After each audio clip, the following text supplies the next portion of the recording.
Hi everybody, we're going to be talking today about chakras with Didi Darada Sanju ka band karna with Guruji.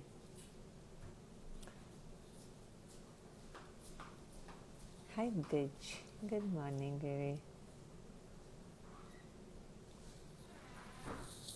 So last time, right, we spoke about intellect versus intuition. That how we use our intellect to learn everything in the world, right? We use our mind, intellect, you can call it whatever you want. And in the Eastern philosophy, there's actually very distinct. Buddhi is different, mana is different. Mana is what goes out in the world and grasps information. Buddhi is what processes information. But I'm not going to get into semantics. I know some people got upset about our semantics, but you get the idea, right? That we use this ability of mind, buddhi and mana, to go out in the world and and gather information and kind of really live in that and allow that drama outside to create drama inside. But if we use that same ability, that perceptive ability that we have as human beings to really look within us, if we use that intuition to go inside and see the changes, observe the changes in a very objective manner, how we can really transform the functioning of the chemical environment in our body. And that's what Guruji talked about. And we're going to wait for Guruji to come on. I don't know if I'm at a wrong time or if I'm doing something wrong with the timing. Hi, Tripti. So the couple of things that we said, right? So I'm going to just recap this. We use our mind or our intellect to kind of go outside in the world and really observe that drama and let it create a chemical drama inside. And based on the chemical drama circumstances create, we start saying this is good, this is bad, this feels good, this feels bad. So the regulation of the chemical drama is really what evolution is about.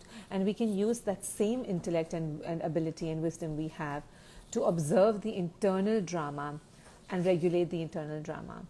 As a starting point, this begins with the observation of how, just how your heart is feeling and how your lungs are breathing, right? Those are the two seats, as Guruji said, of instinct and intuition.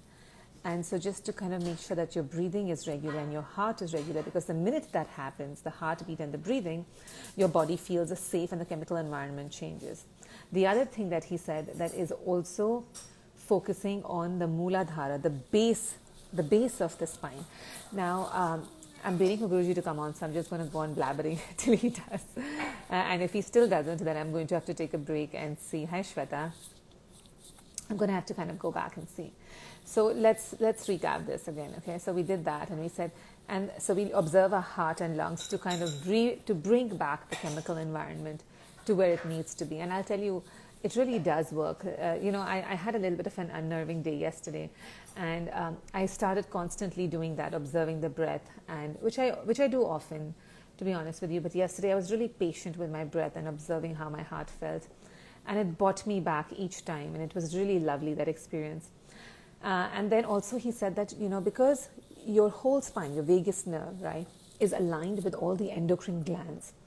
The secretions from the endocrine glands are really what controls the chemical environment, which controls how you feel.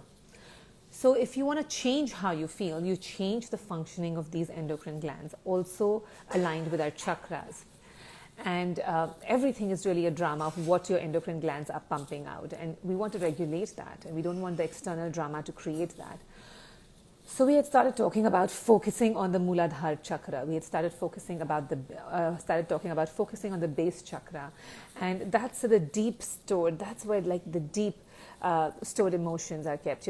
Apparently in the yogic philosophy, when your prana comes in through the top, through this place called Brahmarandra, it goes and it really gets trapped in that base chakra, and it really holds memories from lifetimes, and it holds a lot of dense emotions. So you start focusing on that to release that. And you see in the West, right, adrenal fatigue is a real thing. Excess cortisol in the body is a real thing. And all of this happens because of the kind of emotions we hold and the stress we hold. So anyways, Guruji is here, and we are going to let him do the...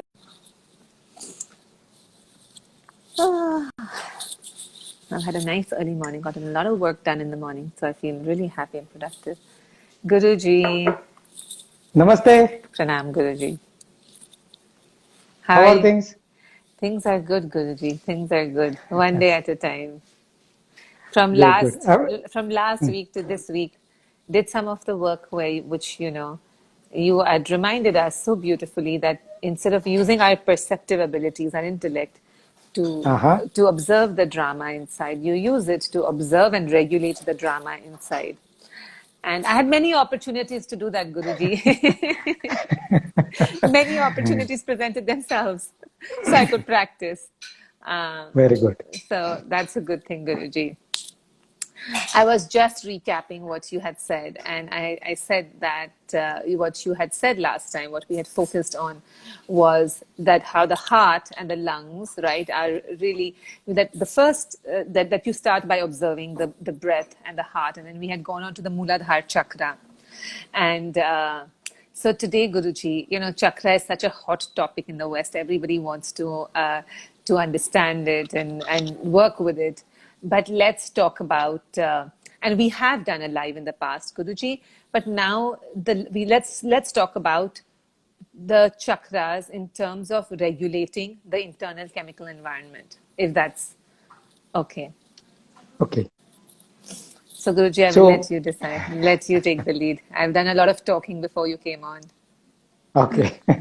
Sorry, because when I brought the phone in, Uh-huh. I think some like passwords or something No might problem, have Guruji. no No notes. That's problem why at we all. took little time. No problem at all, Guruji. I was just recapping what we said in the past. And, I can go on talking 24 hours, so no, not a problem, Guruji. Anyhow, chakras. Like as the caption says, Mooladhara to Sahasrara. It is in English Mooladhara to Sahasrara, but exactly it is written in Sanskrit also. Mooladharastu Brahmarandra Payyendam Sushupna Surya Abha Tandu Sukshma Kundalini. This is the very essence of Kundalini Yoga or Hatha Yoga or Kaula Yoga, whatever branches of yoga, serious yoga we take, everything will be leading to this shloka.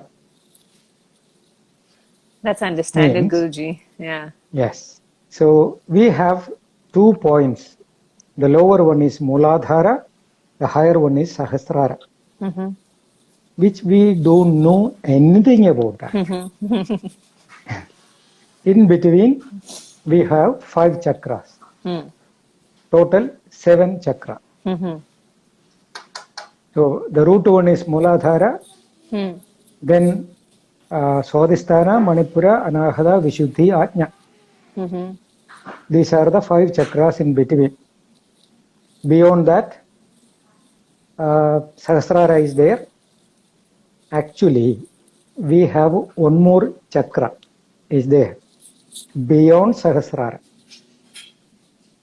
That is what is called Ashta Chakra. But usually it's not being discussed. Where is that? Just above the Sahasrara. Yes. If you go to Kathopanishad, there is a particular shloka. Indriyepya parahya artha, arthepya param mana, manastastu para buddhi, buddhiratma mahan para, mahada param avyaktam, avyaktat purusha para. It is starting like the Indriyepya, our senses are bringing informations. Okay. Parahya artha. So we will analyze the informations taken through the senses. Right. Artha means the meaning. So when you see something, your analysis will be entirely different than your child.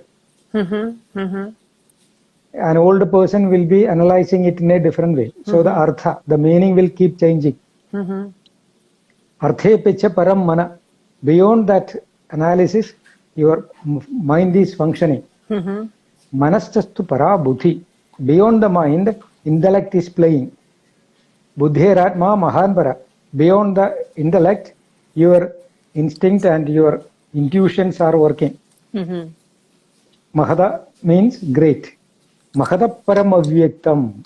Beyond your feeling of I, the consciousness of the self, beyond Avyaktam. Avyaktam means unmodified. Unmanifested. Nobody knows. Yeah. Yes. Yeah. That is what is the Sahasrara level. Right. Right. Right. Nobody knows that some kind of energy. Right. Right. Avyaktat Purusha Para. Beyond that, you will see a cosmic intelligence. Purusha.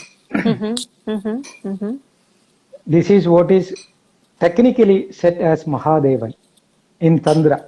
So Mahadevan is the fourth level of 4 phases of Shiva.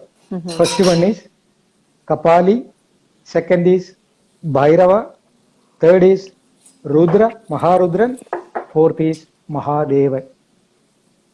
So the whole consciousness, the cosmic intelligence is the manifestation of Mahadeva. When a sadhaka does the practice, the Kundalini will be awakened, then that will pierce the chakras one by one, and it will reach to the 5th one, the Ajna chakra. Ajna will be divided into 2. You might have seen it is shown as a symbol with 2 petals. Then it will open the Sahasra Dalapatma, means the Sahasrara, 1000 petaled lotus will be opened. Got it. Technically, discussion will end there. But sadhana will go to the Ashta Adhara. Got it. That is that cosmic consciousness, or the what's that, the mind of God, or it's beyond explanation. Even Universal consciousness, like a universal consciousness. we can label something, Yes. but even you can't explain Avyakta, it. Purusha, it's yeah. the Purusha. Yes. But I can assure that there is something like that which will give us a confidence that Aham Brahmasmi, I am the everything. So it cannot be spoken, but then there will be millions of questions. So that's why people will immerse themselves into the silence. They are called munis, observing or immersing into the silence. Absolutely. So this is the basic analysis or existence of this chakras. So when we talk about Mooladhara to Sahasrara, these 2 are representing the Parashivan, the passive energy, and Parashakti, the active energy. So the active and passive, and phase and neutral. Sahasrara is phase, neutral is the Mooladhara. When this come in contact, there will be some manifestation of energy. That is why we experience 5 senses. Panjabana. Have you heard about this god? Kamadevan. The god of desires. His peculiarity is he is the best friend of Parvati, Parashakti. And he has 5 arrows. That's why he is known as Panjabana. Bana means arrow. If the arrow is stuck on somebody, either he will be attracted to any one of the senses. I mean sensory desires. Yeah. If he is sending the arrow of eye, he will be attracted to the desires coming through eyes, vision. If the arrow is hitting ear, he will be attracted to the something connected to ears. Right. So like that, he has 5 arrows. He is being the link between the Parashiva and Parashakti. Then when they get connected, the Ananda Nadanam, Shakti will manifest through the Shiva, then there will be a cosmic play. That is what is called Ananda Nadanam. Otherwise, Shiva will be simply sitting and meditating. When Shakti affects on him, he will start dancing. Yes. So our life is like that. Sometime we will be appreciating our passive attention, means we will be detached from everything. We want to immerse ourselves into the extreme silence.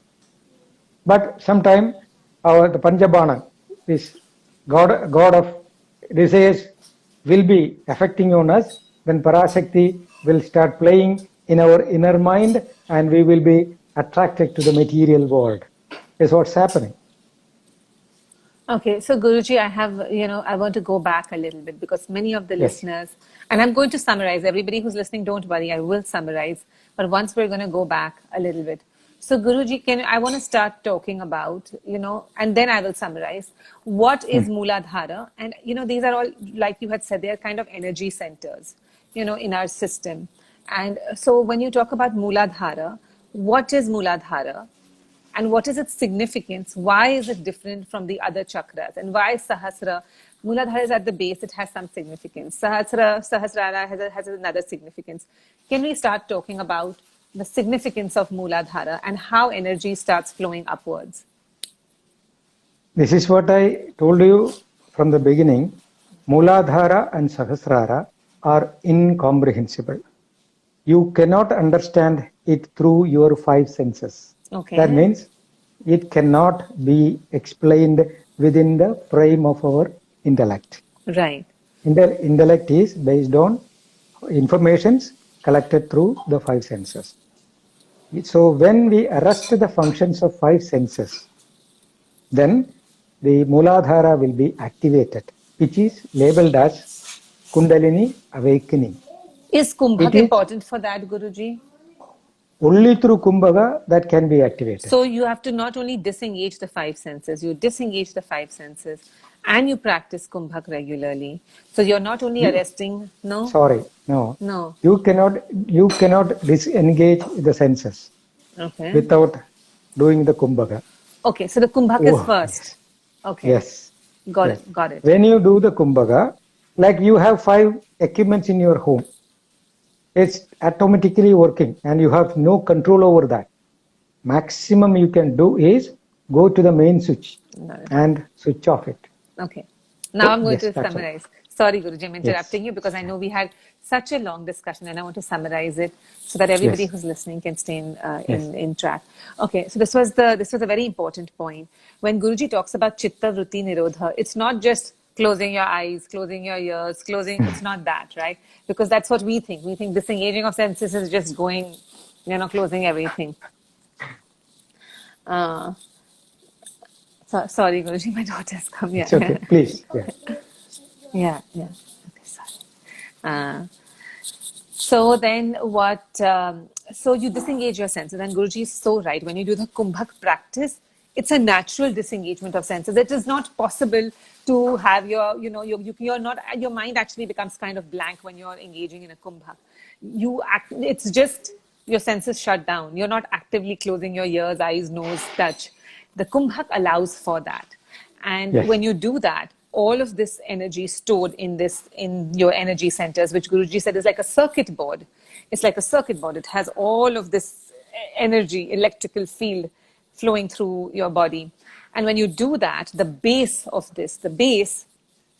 which is the Mooladhara, and then there is a top, which is the Sahasrara, right? This is like the access to the consciousness. This is your Mooladhara is the base in your own body. And that Mooladhara gets activated. And then there is flow of energy.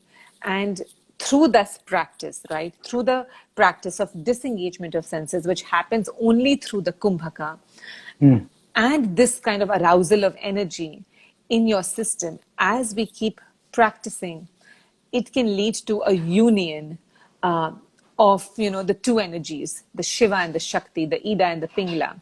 And it's in the center. So Mooladhara is the base of the spine, Sahasrara is on the top, and the five chakras right in the center, which represent the five different senses, all the way from here to your below your navel. And when all of that energy comes in alignment and unites here, something opens up. Like he said, like the like a with thousand petal Sahasrara is thousand petal. Thousand, Yeah, yes. Guruji is laughing because he's like, how I want to articulate everything. But Guruji, I'm such a visual person. I imagine everything you're saying. So it kind of just really opens up this energy field. And even beyond this energy field, there is, like Guruji said, there's another chakra which is above, which can only be experienced above the Sahasrara, which really connects us to this whole, which we can't, for the lack of a better word, universal consciousness. And you really realize how one you are with that Purusha, with that cosmic force. And this is really what the Kundalini awakening is this process. Sorry, I had interrupted you, Guruji. Now back to you. No, you didn't interrupt me. But again, why I am not encouraging this visualization? Because we have been taught, narrated, and symbolized through hundreds of methods, and now our mind is filled with a lot of images, and most of these practitioners are really struggling to come out from these images. That's why I am not trying to give any kind of explanation. So when we try to do that, our mind will come. Now you were saying that this is, it will come open from Mooladhara, then it will open like this. So people, listeners, the students, they will immediately make visuals. That is the positive and negative effects of mind. Mind cannot work without an image. When we give an image to stick with, then mind will be entangled with that image. So this is what is happening. So disengaging the mind from the images, that will be a Herculean task. Absolutely. Later. Absolutely. So what we can do is just understand the essence of, or the science behind the chakras and how the chakra manifests in the body. It's like there is no disengagement with the Sahasrara, the Padma and the Mooladhara. Actually, they are in connection. If they are not connected, we have no life. Okay, it's directly linked from brain to the root chakra. There is a canal type, like a hollow cylinder type. It is connected. Yes, yeah, like a tunnel. But in between, there are membranes, mild membranes, which we call chakras. It's like filters. So when from Mooladhara energy is coming, first this one is there, filter is there, which we call Swadhisthana, genital. There the energy will be defined or explained to our brain in certain ways. And brain will think that, oh, that is the reality. We are immediately trapped into that. Then the second part of the energy will reach to Manipura. There it's a different filter, different membrane. Immediately different definition will be there. Then the third part will reach to the third membrane, that is Anahadam. There it will be giving different emotions and feelings. Like that, when it's split into 5 energy like types through the filters, we will be having 5 senses activated. So these 5 membranes are controlled by earth energy, water energy, heat energy, air energy, and sound energy. These are the 5 chakras: Bhumi, Jalam, Agni, Vayu, Akasham. Earth, water, heat, fire, fire, air, and space. In Tantra, it's called Na, Ma, Shi, Va, Ya. So when we do this, or when we understand this, just feel these are all 5 membranes. when we visualize that membrane, mind will merge with that membrane. That will be a positive, comfortable support for meditation. Otherwise, if we imagine something like splitting up and No. it is coming up, No, no. so no visuals, only go through that. Yes. Then at least mind will be fixed in the hollow cylinder of the pranic movement. That is what is symbolized as Ganesha, the god who is having an elephant head, a trunk. The trunk is representing the cylinder, the hollow, what we say, canal, which is extending, starting from the Muladhara to Sahasrara. So Guruji, can you explain it briefly once again about the 5 membranes? I'm not 100% clear.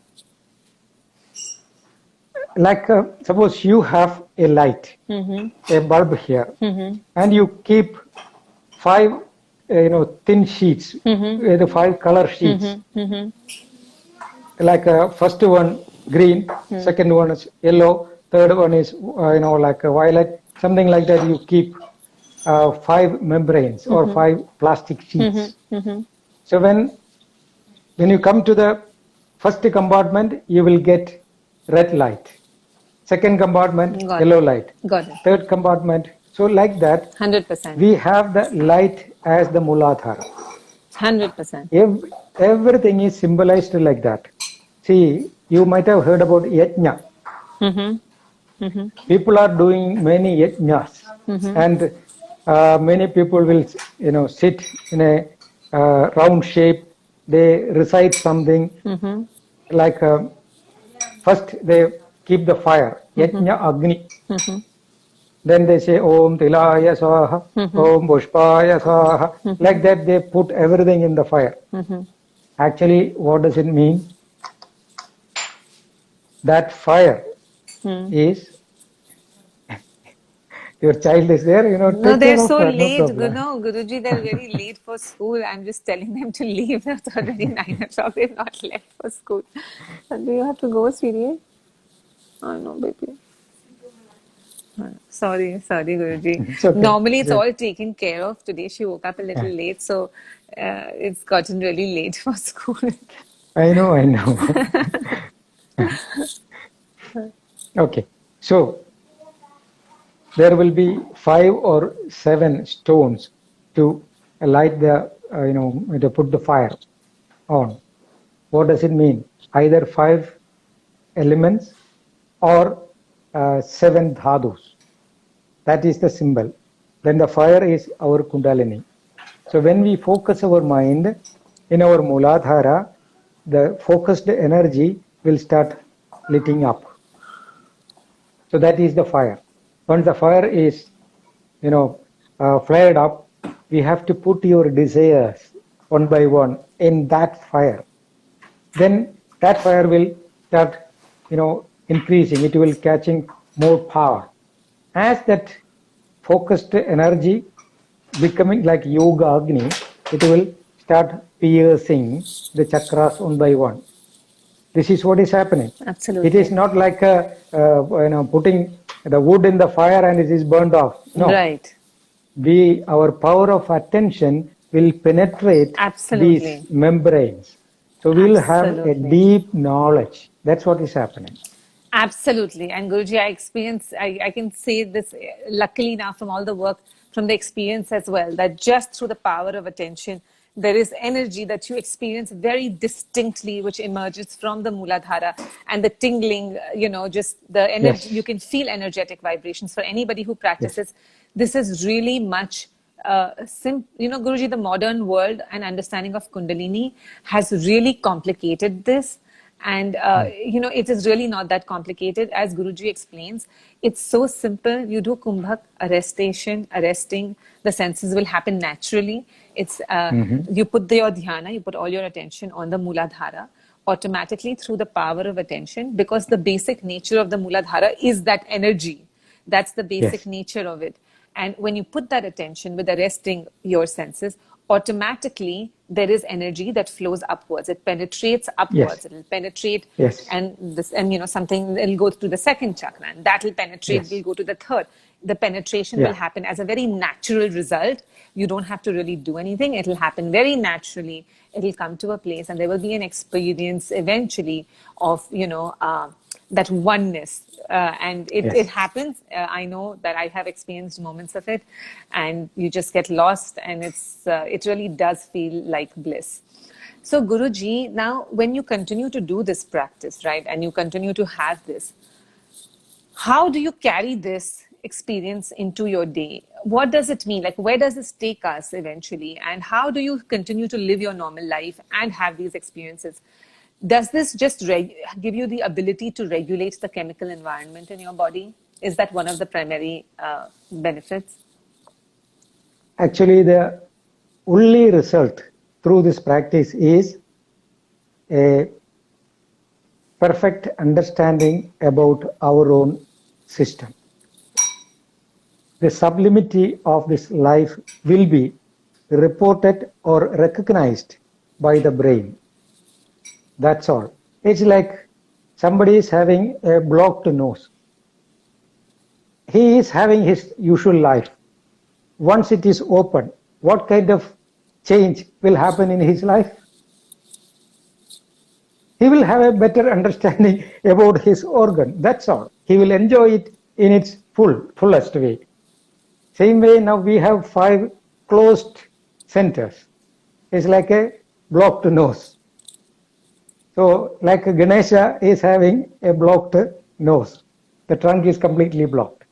So we have to open it, make it mucus free. Then we will experience all fragrance, aromas, everything will be enjoyed. The life of, or the fragrance of life should be enjoyed in its depth. But we are just seeing only the surface. That is why we are a bit, dissatisfied. We cannot say people are not happy. Of course, we have certain level of happiness, but that happiness is not enough for us. Why? Because we know very well that there is immense potential. There is a storehouse of joy. We are really restless because we are not exploring the treasure of our life. For that, what we should do, the only tool which can go to the depth and explore our real, storehouse of joy is a focused mind. When we focus the mind, it will work like a very sharp chisel, which can penetrate any kind of, like obstacles, and it will go to the root. So once it is done, the membranes will lose its rigidity. Now it's very thick, so the light is not being noticed by our brain. So when we make the membranes very soft, we are not destroying it. We make it very soft and transparent. Permeable. The energy, yes. So the from Mooladhara, Parashakti's message is really flowing towards Parashiva. The love between the mother, cosmic mother, and the cosmic father will flow without any disturbance, without any blockages. That is, in Sanskrit it's called Vighna. Vighna means blocks, hurdles. So when we do this one, these Vighnas, these hurdles will be like softened. Once it is softened, the flow between, the energy flow between the mother and father will be effortless. There we will feel like the exuberance of life, the sublimity of our reality will be reported and recognized to our brain. That's all. So that is why we are having everything, knowledge and joy, everything inside, but our poor brain is not recognizing it.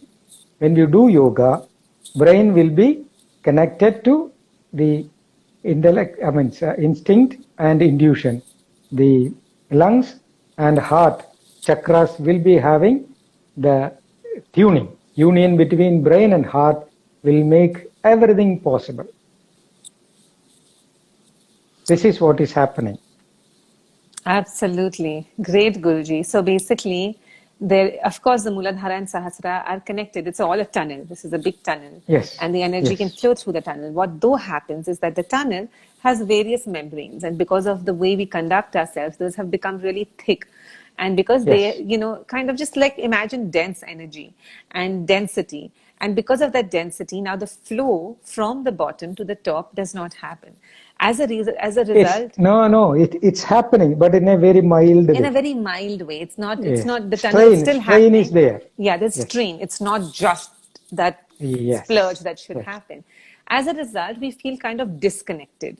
Our experience in the world literally is disconnected. It's not a full experience because it can't be a full experience. Like it's a blocked nose. There's so many blockages on the way that Yes. it's like half breathing, Yes, and so through this practice, and Guruji, when you're saying this, I actually can relate to my experience of doing this. That as earlier when I started, it didn't feel like much, and now more and more it feels like Yes. there is definitely you can feel energy, and the more focus, right? Focus is really that spear. It's the spear to do the penetration is your focus. Yes. Yes. And it makes such a big difference, Guruji, when I'm not visualizing and I'm just focusing, I'm just aware. Yes. It's different. It's just a completely different experience. And this complete non-visualization, non-judgment, and just putting attention into that place. And that spear allows for that energy, for those membranes, those density to kind of be released, to soften, become more permeable. And as we keep practicing, that energy will permeate and permeate and permeate and have easy access through the tunnel. And as a result, there will be more connection, there will be more alignment. We will feel more connected. And when we feel more connected, our experience in the world, our perception of the world and of the self will change. There will be more clarity. It will be like a clear breath. But instead of the breath, which we use as an analogy, it's going to be clear. Yes. It's going to be clear perception. Yes. Great. Great, Guruji. There's a lot of questions, Guruji. I'm going to take a couple of questions, Guruji. A lot of meditation practices ask to focus on the Agnya Chakra directly versus focusing on the Muladhara and systematically progressing upwards. So, especially when there is no desire to gain the powers of the lower chakra. So, Guruji, so she's saying that a lot of times the focus is on just the third eye, just on the Agnya. And what do you have to say about that? When we focus on Ajna Chakra, we have to be aware about the root also. Like when you see a tree or a rose plant is there and you are attracted to the rose flower. If you are a child, you will not bother about anything else. Just enjoy the flower. But if you are a bit serious about the science and the reality of life, you will visualize or you will become aware of the unseen root. So that roots which are spreading under the earth is the real source of the flower. If the roots are not there, what is the significance of the flower?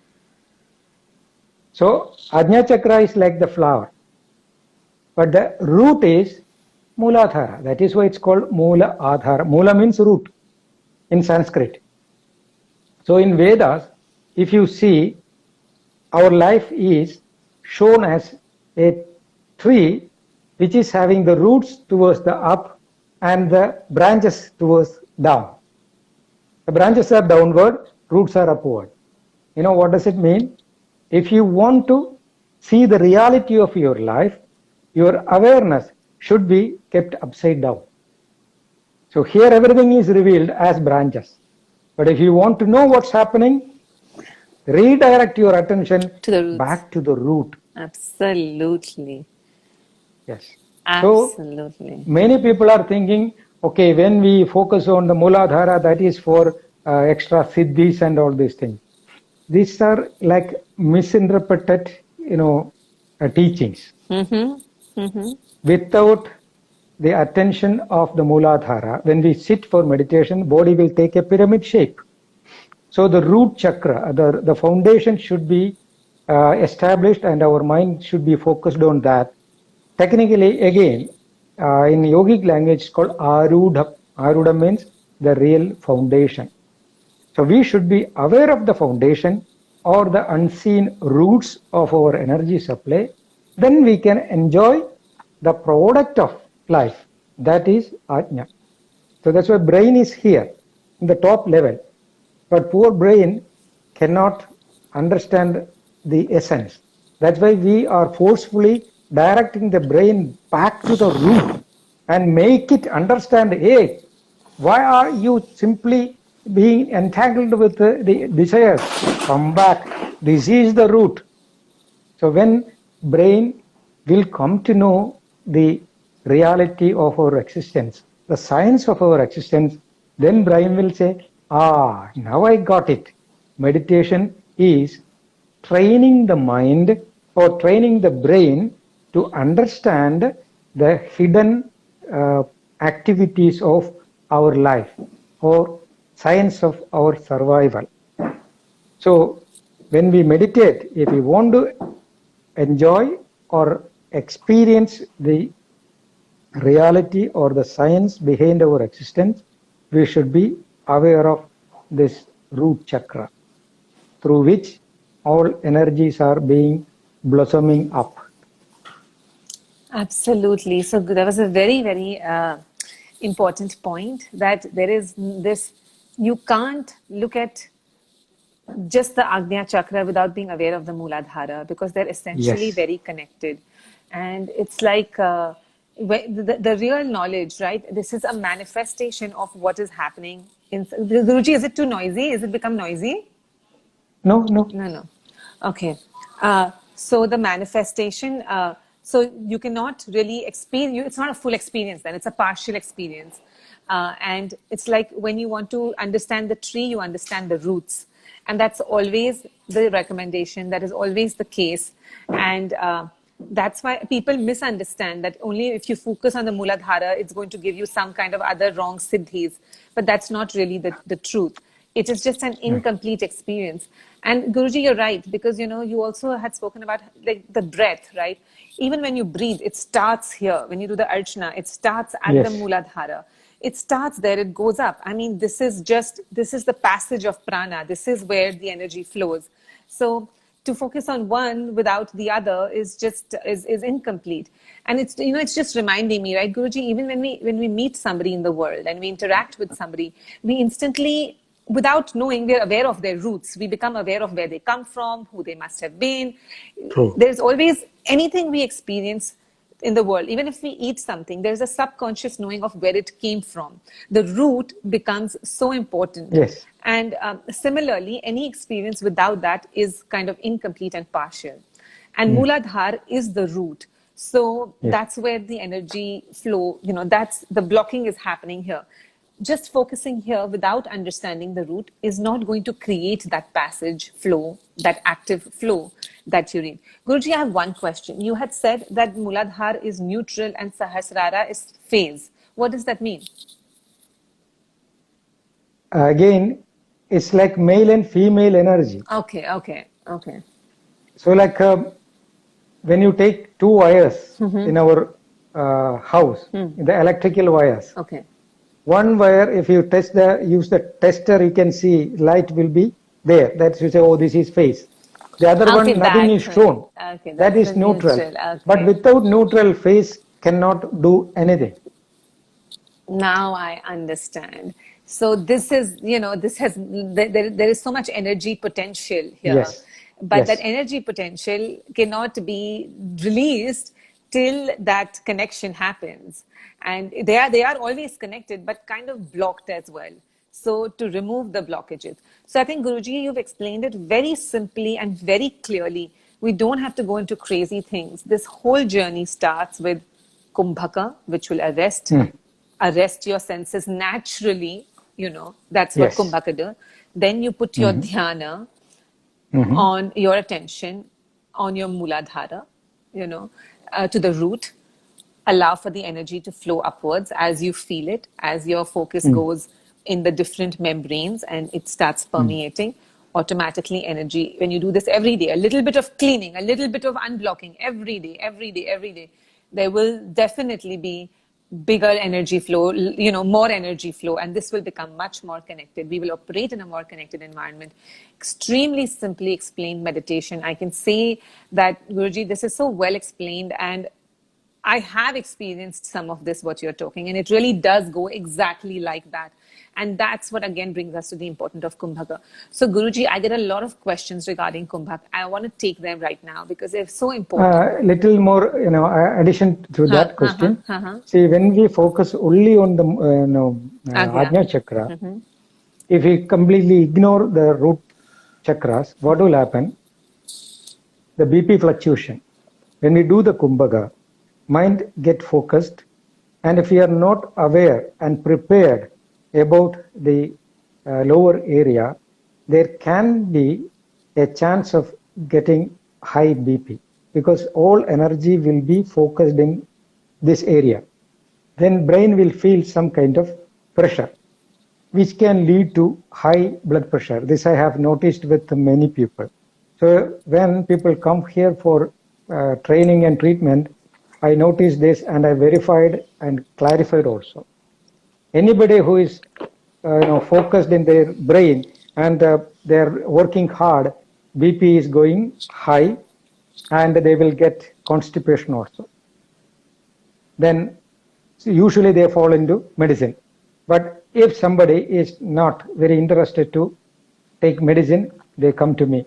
And as a trial, I made these people to breathe through the legs and do Andha Kumbhaka, focusing on the root chakra. Within few days, I noticed the BP used to come down. Great point. Great point. Because what also happens, and I know that you can become a headache, you can feel really heavy.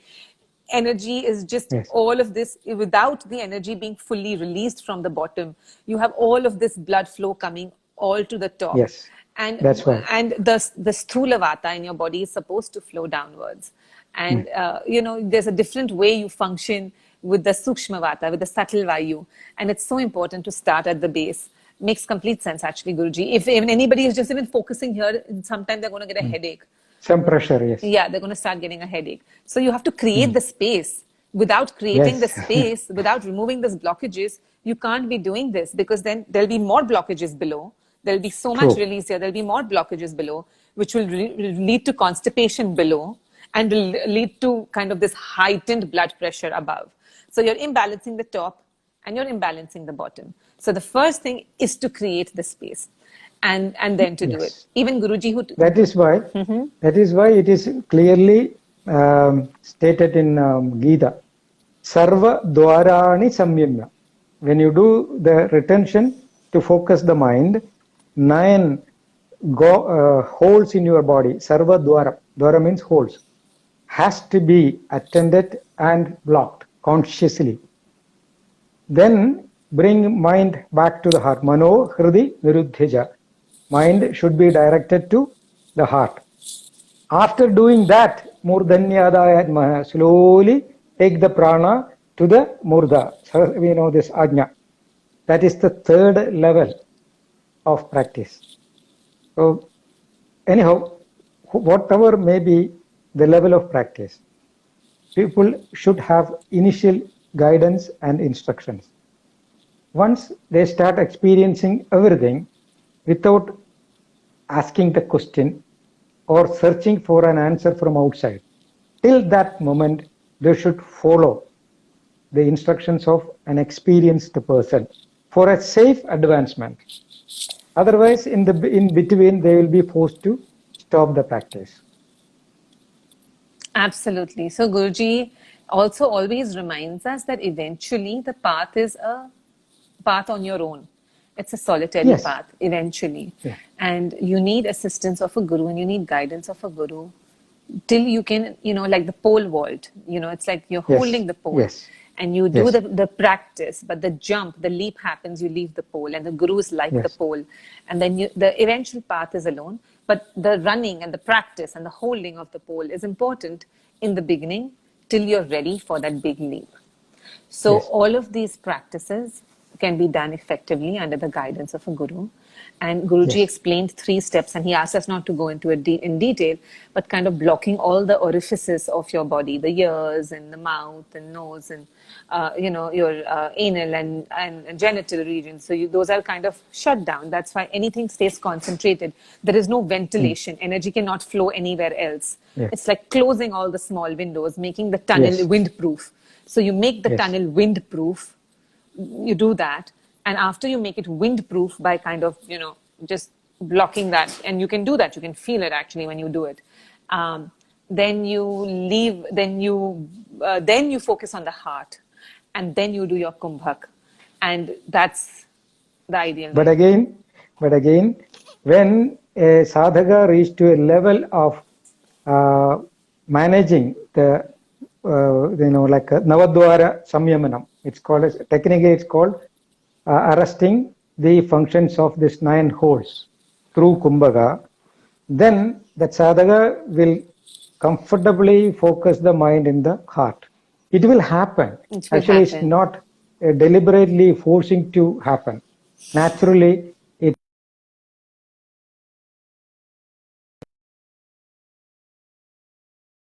instructions. So, Guruji, I have a question, and this may not be the right place to ask the question, but I'll ask it, and we don't have to answer it now. So, Guruji, nowadays I notice I automatically sometimes in the middle of my practice go into Kapalbhati. Like, I don't mean to, but it kind of goes into a Kapalbhati. My body goes into a Kapalbhati. So, I know we had spoken earlier that these things can happen. Hmm. And honestly, it's a little scary when it happens. So how does the student address these things when they happen? So, first you said you are scary. You are scared of happening it. Why? That means you are not prepared for doing yoga. I mean, it's a little scary, right, Guruji? I mean, I have to kind of, There is I remove my dhyana. So I'll be honest with you. What I there, do, there is no relevance in saying little or more. okay, If you are scared, you are not surrendered. okay, so I'll surrender. You should surrender to the law of nature, and you should tell yourself that you should be convinced that whether you like or not, nature will not do anything without a plan. If Kapalbhati is happening, that is the will of Parashakti. Take it in that way. Then you are not scared. If you are scared, you are having Okay, an good. egotistic explanation. Yes. Okay. And see, if Kapalbhati is happening by itself, your cavities, the nasal cavities are opening by nature. But I have seen many people, I'm sorry to say, I'm not blaming anybody. They sit with a certain position and holding some mudras in a very funny way and doing like this. Poor guys, actually, they are simply copying from the book. You're right. If you do the actual Kumbhaka, slowly body will measure the needs, the requirements, and according to that, there will be some spontaneous reactions. In that way, if you feel the Kapalbhati is happening, you can make sure that your path is correct. You are advancing in a proper position. And I just have to After surrender. Kapalbhati, yes. If Kapalbhati is happening, gradually the Bhastrika also will take place, because when this spontaneous action takes place in the skull area, that is what we call Kapalbhati. Once it is slowly permeating down, that energy, pranic energy, start working with the belly muscles, that is labeled as Bhastrika. So that will take the mucus from Anahata Chakra. Now Kapalbhati is taking the mucus out from Ajna and Vishuddhi. So let things happen. You have to just focus the mind and do mind in the body, and do the Kumbhaka. Because Kumbhaka is the ship through which we are trying to cross the ocean. Sometimes this ship will fall into a whirlpool. Let it be, the ship is strong enough to withstand against all whirlpools or the huge waves. But if you are scared, better don't try to cross the ocean. If you are convinced with the law of nature, hold on the ship properly and don't leave the ship. It will take you to the destination. The ship is your Kumbhaka. So when huge waves comes like Kapalbhati, don't worry, keep holding the Kumbhaka. Once it is fallen into a whirlpool, like you feel that something is happening, you have heavy headache, and sometimes stars are coming, you feel that you are falling into a deep canyon. Don't worry. Let it happen. Many things will happen, but keep holding on the Kumbhaka. Then slowly you will come to know all these things are the mysteries of the mind. When these mysteries are revealed to you, you will start enjoying all these things. Yes. That is the experience of yoga. Absolutely, absolutely. So, guys, everybody who's listening, as we keep doing this, automatically stations start coming. They just do, and we notice as long as it's a daily practice, stations keep coming. Different things happen, different experiences happen, and sometimes like it did get scary. My Kapalbhati happens after I release the Kumbhak and focus on the Muladhar. And automatically my attention goes to the heart, and that's when the Kapalbhati happens. It does not happen during the Kumbha, Guruji. But anyways, these are all technical things. But everybody, as we keep practicing, things will happen. There is definitely, I'm in kindergarten of my practice, but even I can tell, even from being in kindergarten, that it certainly happens. The awareness is different. The experience is different. You just have to keep at it, trust it. It's not complicated. All of those, like Guruji said, sitting in the mudras and forcing Kapalbhati and forcing these pranayams is really not the path of yoga. The path of yoga is to let it happen. Chitta vritti nirodha. Hold your breath and let it happen. You may get confused then why it is written in the books. It is written on books for reference. When something happens spontaneously like this, you can verify.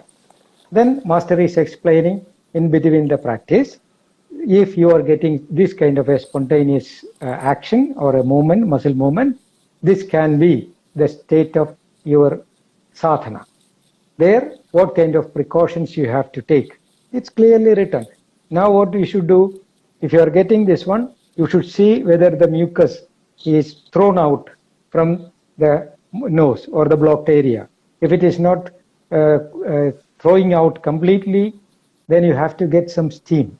Eat some herbal mixtures to loosen the mucus. So like that, certain supports we have to give to the body. That's all.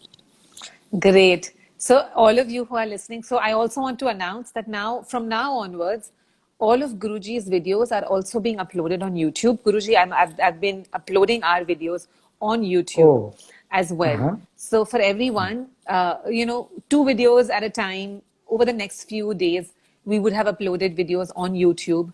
I'm also going to try and have in the comments section all the questions that may have been answered in that lecture so people can see and share, because a lot of times people have a hard time sharing on Instagram. They have a hard time navigating in Instagram. But it's all going to be in YouTube. And then Guruji and I are also going to work on a better format so we can do a more systematic talk. But that's going to happen. And again, everybody, Kundalini is not as complicated as it's made in the Western world, at least. Yes. It's so simple and it's so spontaneous, and it's a natural evolution. It's a natural evolution of what happens. Yes. So it's done. Okay, so good. I'm just saying, amazing session, Guruji. People have really enjoyed the session. So somebody says, and it's so true, that these sessions with Guruji is to learn something, but more than that, it's to unlearn. It's to unlearn all the madness, right? So Guruji is constantly helping us to shed all that excess baggage we are carrying in our minds. He's always reminding us to shed off that excess baggage, come back to the experience. Okay. So Guruji, great session. We will be back next week. Again, everybody, sessions are going to be on YouTube as well from now onwards. So catch them, watch them. Thank you, Guruji. Pranam. Thank you. Pranam, Thank you very Guruji. much. See you next time. Yes, Thank you. Guruji.